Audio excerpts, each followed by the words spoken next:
Good afternoon, it's just gone 12:30 Eastern time and I'm just going to recap my trading for today. Today I took one trade and it wasn't one I identified in my pre-market video, but it was a normal one of my favourite type of trades, and it was the break and retest of the pre-market high. That was the level I was watching. I don't know why I didn't mention it. I normally do mention it in my pre-market videos. But I was really watching for this level here for rejection and this level here for bounce. Those were my two main areas. But the pre-market high break and retest, it came in at 9:30. We pulled back on this little green or this red candle there, and so I got my entry.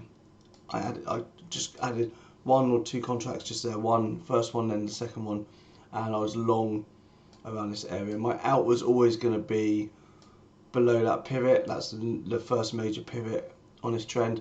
We came in, pulled back, and I held through this. I did take profit up here at the all-time highs. I took half my contracts off there, but I did add again on this pullback.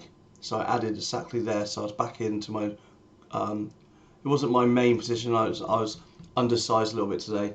I also made a mistake as well. I use Apex trading, and you can trade up to 20 accounts at a time. But I forgot to enable my trade copier, so I was only trading the one account, which was a bit frustrating. But it was a decent green day. In fact, the green day was as good as I've had when I've traded multiple accounts, and that's purely because I got back in on this ad here, and my first out was on this trend line. And I think if I go back to the hourly, I drew this trend line in on the pre-market. Basically, I took the bottom one and I cloned it. And I use that as a guide to get out. So that's my guide to get out, just up here. So back to the 5 minute. So I was out, all-time highs were hit. So my first out was there. Added down here to continue back into. This is probably a better break and retest. There's a little bit of daylight on the retest as well, and I prefer seeing a bit of daylight rather than just a break and retest on a single candle. And then my next outs were up here, and I just had 1/3 of my position left, and I had to go away for a few minutes, so I put my stop just on that pivot, just as a protected stop because I wasn't watching the machine. I don't trade with a stop loss. I'm only watching one stock, so I don't need to put a stop loss in because I can get out because I'm watching it continuously. But when I walk away from my machine, I do put a stop loss in, a protected one, just to make sure I'm protected while I'm away if something happens. And while I came away, I saw this pivot came in and my stop loss was below the bottom of that pivot. Usually I give 1 or 2 ticks below, but for some reason I wasn't really thinking. I wasn't expecting it to break down because it looked quite strong at that point. I thought it was just going to bounce, and in fact when I put my stop loss in, I think it was up here somewhere, and when I came back I saw it just wicked me out. So that was my entire trade. In here, that's my entry area, and this is my exit area. So a little bit disappointing because I missed the main part of the movement what I was waiting for. I wanted my runner to push up there, but it is what it is. But what I did do, I did take a swing trade on QQQs. In fact, it wasn't QQQs I took, it was SQQQ, and basically it's coming into all-time highs. It's hit all-time highs already, QQQs abs.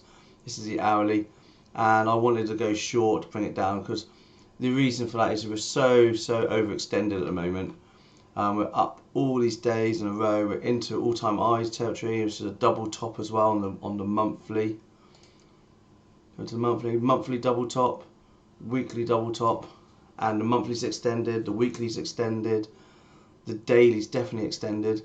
And what I mean by extended is we're quite far away from these moving averages. I talked about it in the pre-market video. We're a long way away from the 200, the 50, the 20 and the 8, and we need a bit of a pullback.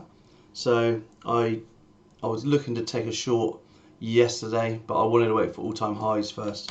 So I'm in short in the swing trade, and it's but it's in SQQQ, which is this one here, and I'll show you the position.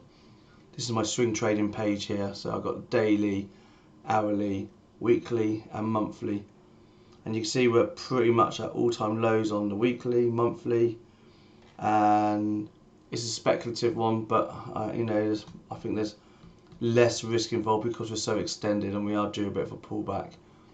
and so that's my entry right at the low there. And I think it was I bought contracts, options on it, and I bought the $14 contracts. So, and I've given it a month, and I think we can easily probably target this area here, $16, and that's the area point of control as well, highly congested volume area, and potentially we could take more off over up here. So I'll see how we go on. Like I said, if we do drop below the today's low, then I may consider just trimming the size a little bit. Okay, that's it really. Hopefully you had a good day trading, and I will speak to you soon. Thanks for watching.